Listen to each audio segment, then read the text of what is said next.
Hello, everybody. I'm Logan Crawford, and this is the award-winning TV talk show right here on Ebru Fresh Outlook. Start spreading the news. New York hands out huge victories to the frontrunners of the Republican and Democratic parties. Both Donald Trump and Hillary Clinton wipe out their opponents with landslide victories.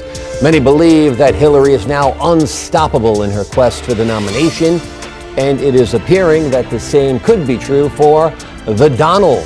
Let's say hello to our panel of expert guests. I am joined today by Bill Rosenberg, political science professor at Drexel University, Jackie Guzda, media professor at Western Connecticut State University, Albert Golson, CEO of Indo-Brazilian Associates. And Bill, I will start with you. You said I should have a Trump button on today. Is he our guy? Is he going to be the nominee? Well, I think we have to be careful with how we use the word "our guy," first of all. But I think both the Democratic and Republican parties are gliding, albeit slowly, towards an inevitable situation of Donald Trump and Hillary Clinton. I mean, either way, if that was not to happen, there would have to either be a major scandal, a death, or the Republican elders and Democratic elders really upsetting the cart, which would not be a good idea. Albert, what about the fact that Donald might be a little shy of the threshold? I think it's 1,237 delegates. Let's say he comes up 1,100. Does he still get the nomination in your view? I believe he does. Basically, it's like, almost like a snowball effect. He's picking up so much publicity, whether good or bad, tremendous attention, and at this point, as far as the Republican field is concerned, he's the best of a number of bad choices. So I believe inevitably he will eventually get the nomination. And Jackie, is it bye-bye Bernie? Should he say so long and do what's right for the Democratic Party? As long as he keeps talking about his issues the way he sees them, he's an integral part of the Democratic Party. I don't want him to go away. I don't think you want him to go away, or any of you. Well, that's the one shining spot of this election season, is the fact that everybody can say kumbaya about Bernie because he believes in what he's saying, and people like that, both very conservative people and very liberal people. Yeah, I was shocked during the last debate with Hillary Clinton when she was talking about Israel and how she supported the country and AIPAC, etc. And Bernie stood up for the Palestinian people, which has been anathema in our country thus far. There's almost a gag order on doing that. And I thought, God, this guy's got guts. All right, let's turn to our Skyped guest right now, Joe Maldonado, who is an independent candidate running for president.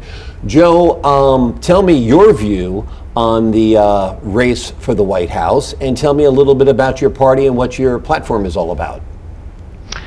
Well, first of all, I'd like to say thanks for allowing me the opportunity even to be on your show. This is probably one of the craziest and the scariest elections I've ever witnessed in my lifetime. And that's one reason why I threw my hat in this race as an independent. But our political system in this country is so unfair because as an independent, you know, they have a rule that I'm not allowed to debate a Republican or a Democrat. And watching all of this unfold for the last 8-10 months on television of the bickering and the fighting and how, you know, if Donald Trump even makes it to the contested convention and we end up with a contested convention, they're even talking about throwing him out. And, you know, whether you like the man or you're not, you know, you need to sit back and realize that he does have a lot of supporters. And I'm really afraid of what's going to happen if that does happen, with riots breaking out and everything else. But, you know, the American people really don't have a voice. And that's one reason why I jumped in this race.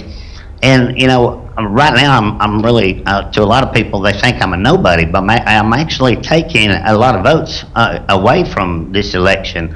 And I have 150 million supporters that have logged into my website worldwide. And when you say worldwide, you got to consider that people in other countries still have friends in America and family in America. So my support system is out there. Hey, Joe, I'm going to interrupt you for just a second, and we'll come back to you in just a minute. Let's talk a little bit about third parties and the viability of third parties. In addition to folks like Joe running for president, you have people like John McAfee running for president on the libertarian line. You have Donald Trump now throwing some real curveballs this week when he talked about transgendered bathrooms being okay. That is so not a conservative viewpoint. Well, there's a couple of issues that you've brought up in that broad question. First of all, I don't want to disrespect the candidate that came on. His last name is Maldonado. Joe Maldonado. It ends up that there's probably 50 or 55 candidates running for president. We don't hear about any of them because they have such small numbers of people supporting them. They have very little in the way of campaign resources, and they have literally no shot at winning anything, particularly because of the Electoral College. I mean, even when you think back to Ross Perot, he had no shot at winning the presidency, but he was a candidate that wanted to present certain issues and drew votes away from others. That's the first part. This is a different age, though, Bill. Yeah, but I don't think the age is still the age of the Electoral College. And unless you can win a state, you don't get any Electoral College votes, which means at the end of the day, you really have no say in what goes forward. A candidate on the fringe, which I'm going to suggest, may cause a major party candidate problems if they raise certain issues that become uncomfortable for one of the major parties, but that's really the only way they're going to have an impact. The second part of this is that when we look going forward at what happens, okay, that these candidates, Sanders and Cruz and also Kasich, they're sort of in the same lot. They're not going to win the nomination. They just don't have enough support because of the way the party rules are. And even Donald Trump, who is the front runner in the Republican Party, and Bernie Sanders in the Democratic Party have problems with the rules. These are not new problems. Hillary Clinton in 2008 was at a very, very tough battle over delegates from Michigan and Florida, and at the end, once she saw that she wasn't going to get her delegates, then she said, vote for whoever you want. She released them. But this is not new, delegate convention battles and things like that. Albert, do you feel that it is purposely circuitous, the route to the White House, because the elders of the party, as Bill says, want to maintain control over the system? And in this day of social media where people can express their voices, a lot of outrage is being felt and heard. Oh, without a doubt. The infrastructure hasn't changed, just as the infrastructure in so many other fields, for example, in the finance sector, haven't changed. These are areas in which people in power want to keep this system in place, and they are being very adaptive to, for example, social media, new technology, and being very creative in maintaining this system to make sure you don't have any outside or quote-unquote fringe candidates intruding upon the candidates that they deem quote-unquote worthy of proceeding with on this route. Jackie, let's talk a little bit about the tone of the candidates. People talk about Trump becoming more presidential. On the night of the New York primary, he didn't talk about Lion Ted. He talked about Senator Cruz. He seems to be, and he talked about Governor Kasich. Mm-hmm. He seems to be changing his tone somewhat, at least some days. Do you think we're going to see him pivot as the election goes along? Well, God knows what he's going to turn into. Most people predict that he is going to be more civil in his words and in his tones. But the gentleman, you hit it on the head. The system is rigged, as Joe said, against the common man. And this is why Trump is rising right now, because he is not the common man, because he is speaking the truth of the common man. And he's doing all these kind of manipulations in there, etc., using fear and all this to get to their base emotions. But I think we have to listen to what people like Joe are saying, is that the common man feels like they have no voice. And because of that, you've got candidates, third party, what Trump could be, right, a third party candidate, because he's not a Republican and he doesn't fit into their machine. And that party's splitting up. But I think what's happening now is that people wanted a voice. This man said he heard them. And now our whole political system, I think, is going to change. Is Donald Trump a spoiler, Bill? He is financing his own campaign, so he's not beholden to special interests. He is giving a very jumbled political platform where he's for things that are liberal, for things that are conservative. Is he the coming age of the next type of presidential candidate we might see, even if he doesn't go all the way? I don't think so. I think Donald Trump, from my perspective, is the worst nightmare for the Republican Party. He's been able to capture a significant portion of the people who vote in primaries. They're not the same people who vote in general elections. They're very different. And as a result, he's going to likely win the nomination. But when he wins the nomination, I think he has very little chance of winning the fall election. And at the same time, he's also going to make it extremely difficult for those candidates down ballot, senators and congressmen, particularly in states which are highly competitive, to win. So in effect, I think he's harming the Republican Party, and that's why the party establishment is so concerned.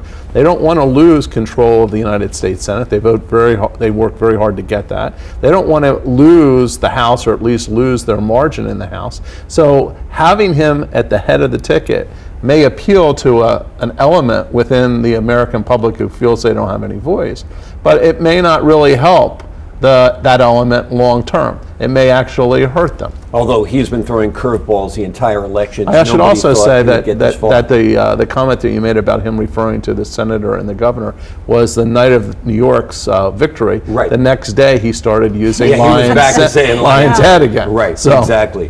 Let's get Joe in on this conversation. Joe, if you were to support a candidate right now, who would you throw your support behind, saying you don't win the presidency? Well, you know, like the first gentleman said, do I have a cold chance of ever winning this? No, because our political system is rigged. And you do have to be a millionaire to be a politician, and that's what this is all about. And this is exactly what I'm against. I've made 165 videos in 165 days and put them on Facebook and all over social media, trying to get one of these candidates to sit down for an hour with me and listen to the voice of the real person out here. Most of these politicians have been in Congress for 40 plus years. They have no idea what's going on out here. You know, do I like some of Trump's ideas? Absolutely. Am I against some of Trump's ideas? We can't throw 10 million people out of this country, because this country will come to a dead stop, because we don't have 10 million white people that'll go to work. So that's completely out of the ballpark.